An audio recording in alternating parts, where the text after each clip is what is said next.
fully welcome to our veterans as they enter the auditorium.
Would you all please rise for the playing of our national anthem performed by Total Eclipse?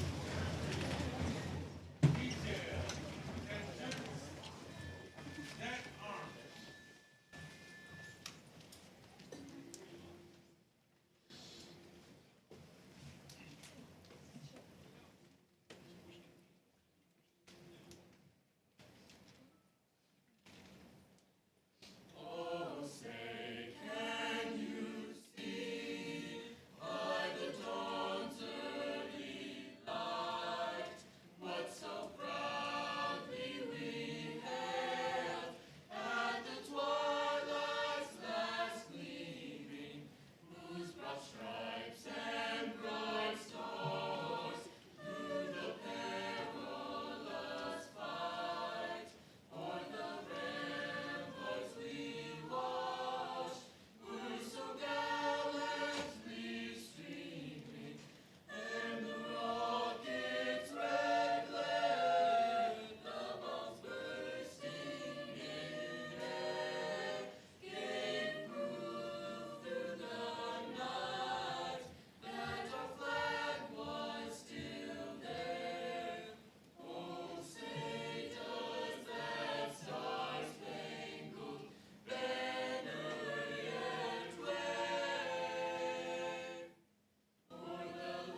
name is Madison Felicia. I would like to welcome all of you to Millbury Junior Seniors High School Memorial Day program. Today, we gather to honor and remember the brave men and women who have given their lives for our nation. It is a privilege to stand before you on this solemn occasion as we reflect on what you sacrificed by our fallen veterans so that we may live our lives in the manner in which we choose. And to our honored veterans, we owe you a debt of gratitude that words cannot convey. Your service and sacrifice have protected our freedoms and secured the future for generations to come. You embody the true spirit of duty and honor, and it is your courage that inspires us all to strive for a better, more just world. Memorial Day is more than just a day off from school or a long weekend. It is a time to reflect on the immense sacrifices made by those who have fought and fallen in defense of our nation. Their bravery and selflessness remind us that the liberties we often take for granted have been paid for with the highest price. Today, as we pay tribute to these heroes, let us remember that their sacrifices were made out of a deep sense of duty to their country, to their fellow citizens, and to their families. They answered the call to serve, often in the face of great danger and uncertainty, because they believed in something greater than themselves. This sense of duty, of serving something greater than themselves, is something that sets our service members apart. So today, we remember, we give thanks, and we promise to live in a way that honors their legacy. May we never forget their sacrifice, and may we always strive to be a nation worthy of it. Thank you, veterans, for your service. Thank you, students, for being here to listen and to learn. And may we continue to hold sacred the memory of our fallen heroes and the freedom that they died to preserve for us all. Thank you.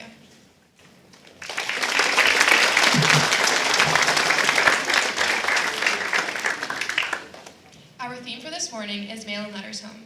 Please give your attention to Lila Alves, who will offer some background and thoughts about the important role that packages and letters play in the lives of our servicemen and women who have been and who are currently deployed far from home. A letter, email, or package from home offers comfort and a morale boost to those deployed and far from home. A package reconnects that service member to home and encourages them to continue their mission. A package, letter, or email shows them that they are cared for and appreciated. You may be thinking that with today's technology, service members have constant contact with family or friends back home. While communication is easier than in the past, easy communication is not always available. Troops are often deployed to remote regions where the internet is spotty or not available. In many situations, internet access to social media and email is limited due to assignments or to accommodate all of the service personnel at that location.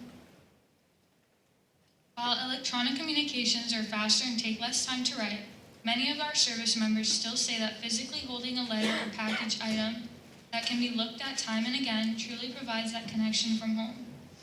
That is so vitally important to our service members' morale. They can take a letter or a photo from home with them into forward areas and feel closer to home even at those times when they are at the most vulnerable. Writing to loved ones back home gives our service members a renewed sense of their respective missions. They may be in a dark, desolate place. They may be bored from hours on end of tedium and mundane tasks. They may be counting the minutes until they get their orders to return home. Their letters and emails have always provided those at home with our service members' innermost thoughts.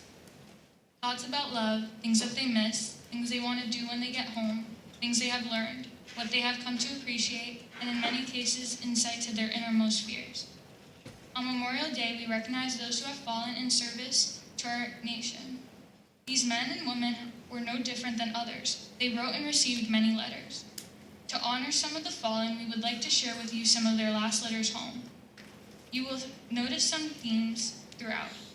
These themes include love for family and a longing to be home, coupled with a strong sense of duty, selflessness, and the desire to not let people down.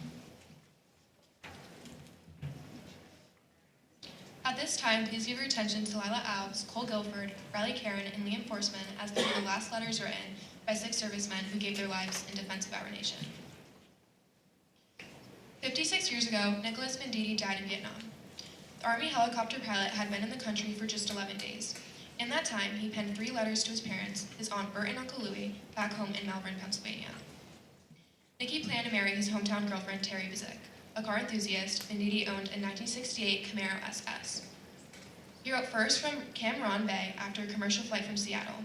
His best friend, Tony Vial from Rossville, Georgia, would be arriving soon. They had met in boot camp at Fort Polk, Louisiana, and gone through flight training together at Fort Walters, Texas, and Fort Rucker, Alabama. The 3 letters Nicky sent his parents Louis and Bert and Dee Dee in the days after he arrived in Vietnam. Nicky's first letter was dated in July 5th, 1969. Dear Bert and Dad, well, I arrived in this wonderful place called Vietnam yesterday at 3. There's 14 hours difference between here and Seattle, Washington. I still don't know where I'm going. Besides, I'm by myself and that's plenty of help. It was about 100 degrees yesterday. I still can't believe I'm here, but when I look around, I get more assured I am. A warrant officer who was here for R&R told us it was good to see some new guys come in. He's been here 3 months. I guess they'll ship me out tonight between 12 and 8 in the morning. I haven't seen Vile since I left Seattle, but he should get here before I leave. Oh, I'm at Cam Ranh Bay Replacement Center right now. It's about 150 miles from Saigon. It's probably the safest place in Vietnam. Too bad I can't get stationed here. Tell Terry not to write until I send her my address. Well, I have to go to the PX and snack bar now. Later on, I'll drink some beer for you, Pops. So take care. I'll write and let you know my address, okay? See you in 363 days. Bye, Nicky. P.S. Don't pick up too many women in that Camaro. A C-130 transport plane took Nicky north to the huge U.S. coastal base at Chu Lai headquarters of the 1st America Division. He was starting a week of orientation when he wrote home on July 6th. Dear Dad, I'm sitting at the combat center in Chu Lai. I'll be here for about 6 days before I'm shipped out to my unit. I'm assigned to the Americal 1st Division in the northern portion of South Vietnam. There are choppers and Air Force jets flying all over the place here. I'm sorry this is a little sloppy, Dad, but it's hotter than hell here. It makes Fort Polk seem air-conditioned. Well, I'll let you know in the situation up here, Dad. It's not too good. There used to be only companies of VC around here, but now there are regiments and divisions of them. The lieutenant who briefed us said they'd expect an offensive, but don't know when. That's all I can let you know for now. Besides, I wouldn't tell you anymore anyway, because you'll worry your head off. How are my women in my car doing? You know you have to take care of both of them until I get home. If Terry needs anything, get it for her, okay? Well, I have to go eat, Dad. Take care, and I'll send my address as soon as I can. Take care, Dad, and don't worry about me. Take care, Nicky. The danger Nicky faced in the Force Corps Zone wasn't from the Viet Cong, but the North Vietnamese Army, he wrote on July 7th.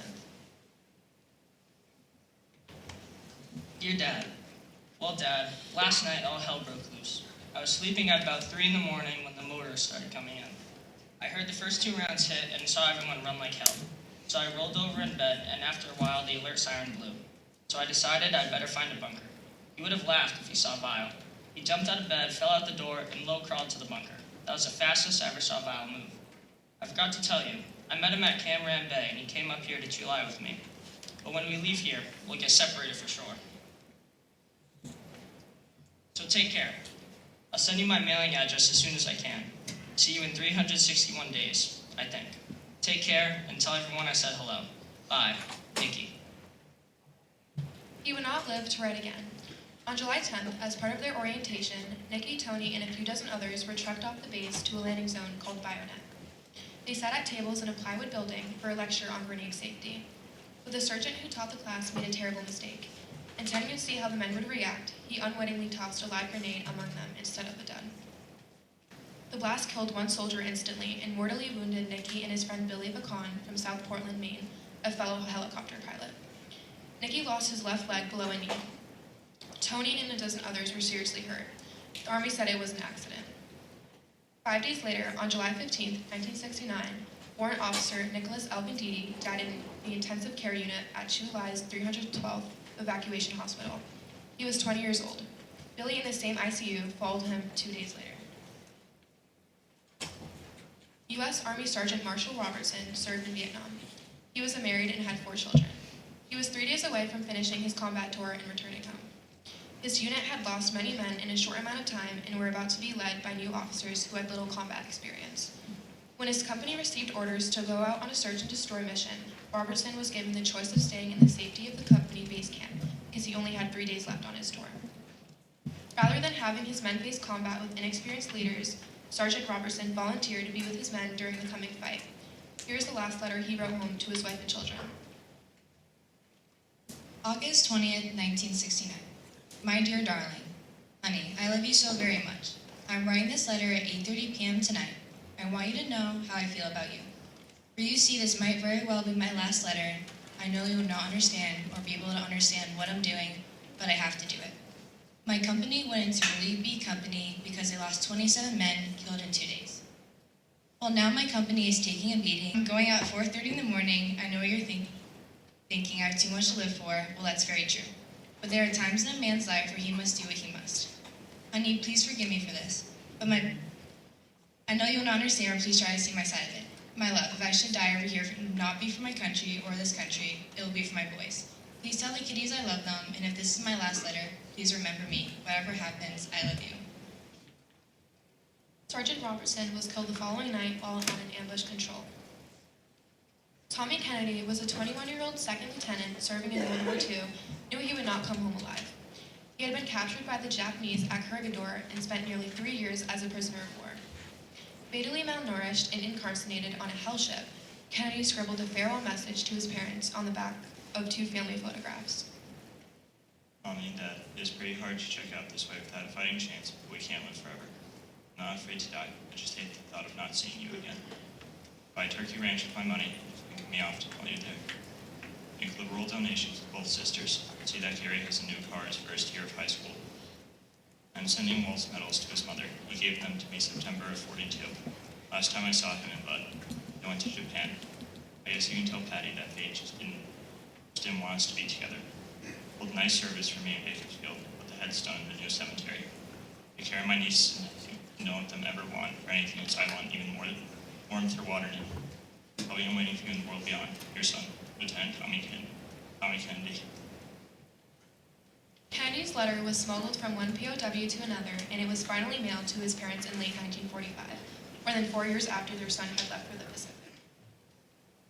Lieutenant Dean Allen was a platoon leader serving in Vietnam in 1967.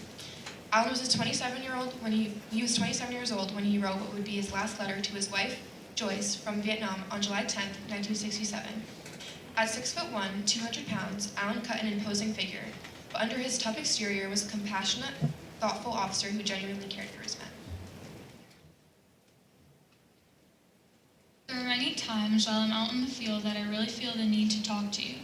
Not so much about us, but what I have in my mind. Being a good platoon leader is a lonely job. It got so dark I had to stop last night. Writing like that doesn't really do much good because you aren't here to answer me or discuss something. I guess it helps a little though because you are the only one I would say these things to. Maybe sometime I'll even try to tell you how scared I have been or am now. Sometimes I really wonder how I'll make it. My luck is running way too good right now. I just hope it lasts. Don't worry about what I have said. These are just things I think about sometimes. I'm so healthy I can't get a day out of the field, and you know I'm too damn mean to die. Sorry I haven't written more, but the weather is against me. You can't write out here when it rains hour after hour. I love you with all my heart. All my love, always, Dean. 4 days later, Allen stepped on a landmine. He became one of the more than 58,000 Americans who died in Vietnam. During the wars in Afghanistan and Iraq, service members have been more likely to transmit their messages home as emails, but there are exceptions. In early March 2002, coalition forces began to gear up for Operation Anaconda, a major assault on Taliban and al-Qaeda strongholds in the mountains of Afghanistan. Before advancing into what would become one of the worst firefights of the Afghan campaign, 23-year-old Sergeant Josh Rapko, with the 10th Mountain Division, neatly handwrote the following letter to his mother. Dear Mom, I'm writing this letter before I leave. I couldn't say what I wanted to over the phone. First, I want to say I love you so much. You were always there for me, even though I would never talk about my problems. Second, you gave me the options to be a man, giving me slack in the rope to try to make the right decisions. No matter what, you always believed in me, no matter how much of a punk I was to you. We were leaving for Bagram to flush out 600 Taliban soldiers from the mountains. This is the biggest battle of the war on terrorism. The RE sustained 30 casualties and 1 KIA. I don't want you to worry about me.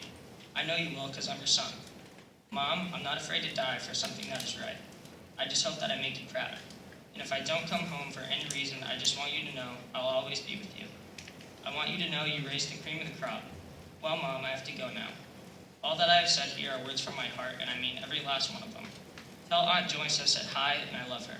I hope to see you soon, but if that doesn't work out, I just need to tell you how I felt. I love you and I miss you. Take care. You are always in my thoughts. Your loving son, Josh. Rocco survived combat in Afghanistan but died almost exactly 1 year later on March 11, 2003. The Black Hawk helicopter he was flying in crashed during a training mission at Fort Drum, New York. Shortly after he died, he decided to give his mother the letter he had written in the uncertain hours before Operation Anaconda. She cherishes it as his last letter. Brian Moquin was born in Worcester on July 15, 1986.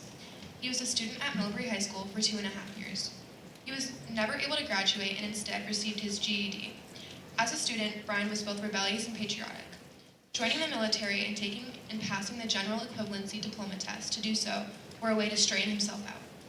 Moquin enlisted in the Army in March 2005 and attended basic training at Fort Knox, Kentucky.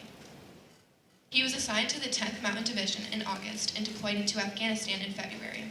In his last letter, Moquin wrote to his mother from the combat zone. I miss you and Michelle a lot. It seems like so long since I've been home, but I believe in what I'm doing. I've grown up a lot here. I'm going to try my damn best to make you proud of me. Doing the best I can to be the best soldier. I miss you. Love your son, Brian. Brian died May 5, 2006 in the remote mountains of Kunar Province, Afghanistan. The CH-47 Chinook transport helicopter he was on crashed while on a mission to find al-Qaeda and Taliban militants. They believed to be hiding in the rugged terrain near the border with Pakistan. Please give your attention to Riley Karen as she offers some ideas about how you can honor and thank veterans this coming weekend or any day of the year. There are several ways in which we can honor and remember the men and women who gave their lives for our nation. 1. Attend Memorial Day events. Attend parades, ceremonies, and other events in your community to honor fallen soldiers and show your support for their families. 2. Visit cemeteries and memorials. Visit local cemeteries and memorials and place flags, flowers, or other tokens of remembrance on the graves of fallen soldiers. 3. Fly the flag. Fly the American flag at half-staff until noon on Memorial Day as a sign of respect and mourning for those who died serving our nation. 4. Participate in the National Moment of Remembrance. At 3 p.m. local time on Memorial Day, take a minute of silence to honor those who died in our service. 5. Donate to veterans organizations. Thank a veteran and take the time for their service and sacrifice to our country, and let them know how much you appreciate what they have done for us. By honoring and remembering those who have given their lives for our nation, we can show our gratitude and ensure that their sacrifice is never forgotten. Some of Mr. Cunha's students have put together a short video where MHS students and staff were asked about their thoughts on Memorial Day and what it means to them. Special thanks to Mr. Cunha.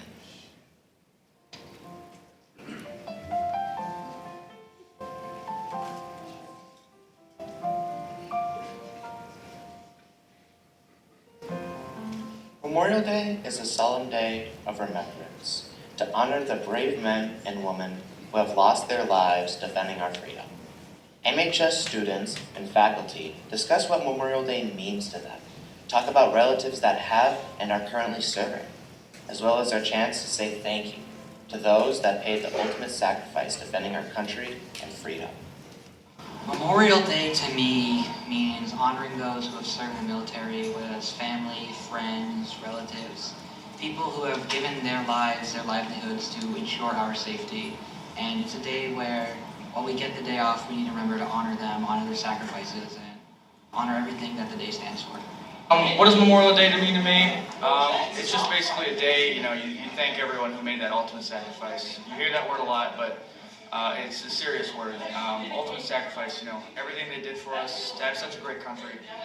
Through the problems that we have interiorly, it's better to have than exterior problems. I mean, those people really did. That's why it's called the ultimate sacrifice. That's the biggest thing you can do for this country. And I just wanted to say thank you. And thank you to everyone who did that. Memorial Day is a day to honor those who sacrificed themselves for us. So to me, it's a day to honor them and all the sacrifices they had to make for this country. Memorial Day to me means a day for celebrating all those that we've lost fighting for our great country. That's what Memorial Day means to me. It's just celebration and respect of everything that people have given up to serve our country. So what Memorial Day means to me is to honor those who didn't make it home from their service in the military. Memorial Day is a day to honor people that are stronger than me, stronger and braver. Memorial Day means to me a day that we can respect the ones that have fought for this country, not only providing a safe place for the ones that already live here, but the ones that are also seeking asylum. Memorial Day means to me about how the soldiers of our country gave our lives for our freedom so we can stand here today. And I'm hoping to be one of those service members soon, just like the rest of my family did, and I have all thanks for those service members. Memorial Day means to remember the people who have sacrificed their lives for our country and for our freedom. What Memorial Day means to me is I was born on Memorial Day, so I feel a lot of weight when it comes to respecting all of those that gave their life for us. They're role models in showing how we should be selfless and patriotic, not only for others, but for our nation as a whole. I myself have had a lot of family members in the military. Both my grandfathers were heavy combat vets from World War II. My father's father was a bombardier, flew 48 missions over Axis-occupied Europe. My mother's father was in the Army Corps of Engineers, fought in North Africa, was in D-Day, Battle of the Bulge, and even was part of the 12th Armored Division that liberated a concentration camp in Austria, Mauthausen camps. I had an uncle who died in Vietnam back in 1967. He graduated from Auburn High, and within a month was drafted, and within 6 months after his draft, he was killed in South Vietnam by a sniper. And now there's a war memorial in Auburn that's named after him. Memorial Day is important to me because I had family in the military. My grandpa fought on the front lines of the Vietnam War, and my great-grandpa was a prisoner of war from World War II, and they abandoned him in Europe, and he had to find his way back to America. Memorial Day is important to me because I think we should celebrate the country that we live in. What I think about Memorial Day, it's good. It's good to remember the people who have fought for our freedoms, and especially the people who have lost their family members. I do have a brother that was in the military and a grandfather and cousins.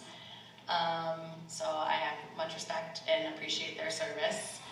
And I would just like to say thank you to all of those who have served in the military and sacrificed their lives for us. I really like Memorial Day because my grandpa was in the military and he was a veteran of the Korean War. I have a brother-in-law who's serving in San Diego for the U.S. Navy.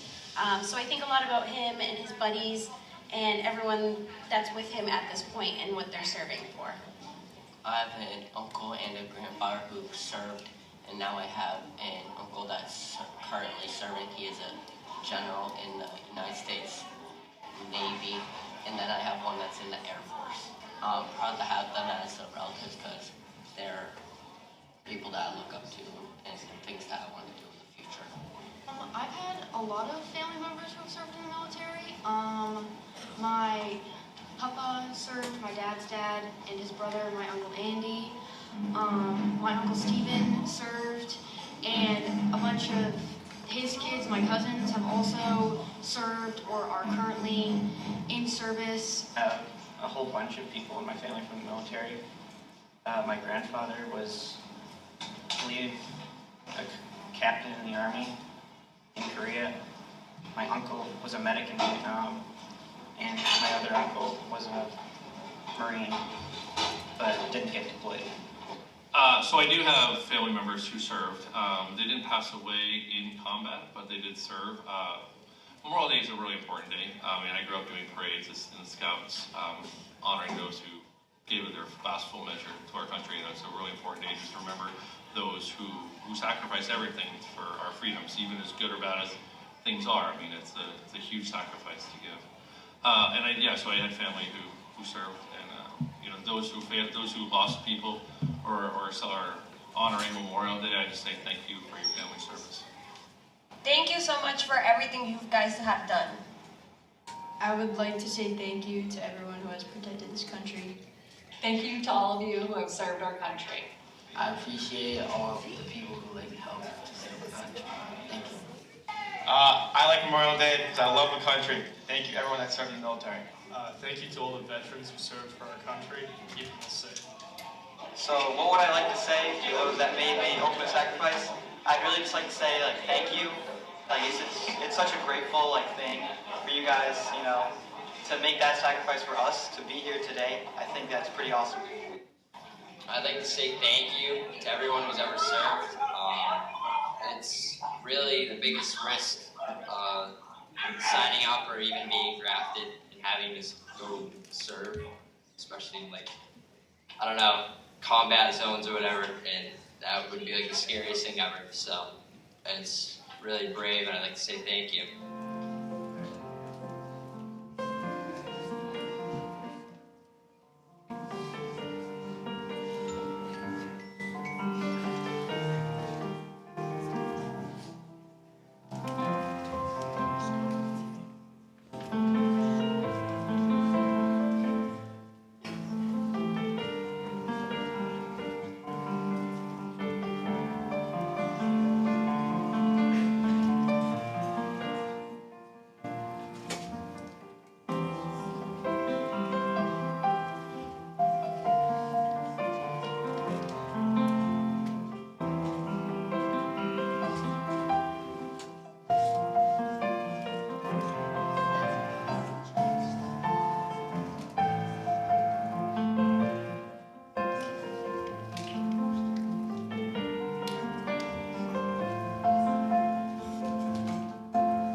I would ask that you all stand for playing of taps and echo.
As we approach Memorial Day weekend, we would like to ask everybody to just take a few minutes to remember the men and women who have given their lives in a service to our nation.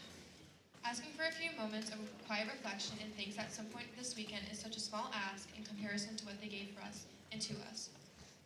All of us at Millbury Junior Senior High School would like to thank our local veterans for attending this morning.